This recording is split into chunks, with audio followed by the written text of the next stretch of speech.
Hey everyone, welcome back to the channel.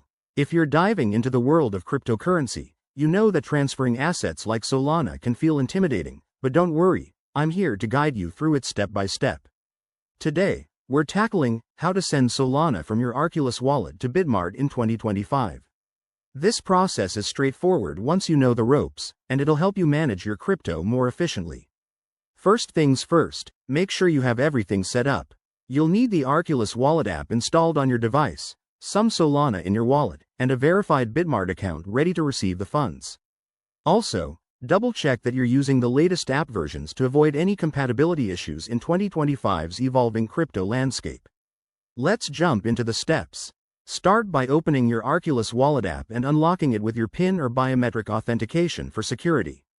Once inside, navigate to your Solana holdings. Look for the wallet dashboard and select the Solana asset. Now, hit the Send or Transfer button. This is where you enter the recipient's address. Head over to your Bitmart account, go to the deposit section, and select Solana.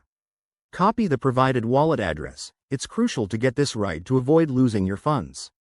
Paste that address into the Arculus send screen, then enter the amount of Solana you want to transfer.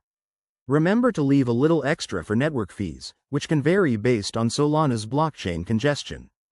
Double-check everything: the address, the amount, and any memos if required. Once you're confident, confirm the transaction. You'll get a prompt to review and approve it. Go ahead and hit send. Sit tight while the transaction processes. It usually takes a few minutes, but keep an eye on your Bitmart account to confirm the arrival. A quick tip: always use a secure connection and never share your private keys. If you're new to this, practice with a small amount first. By following these steps, you'll have your Solana safely transferred.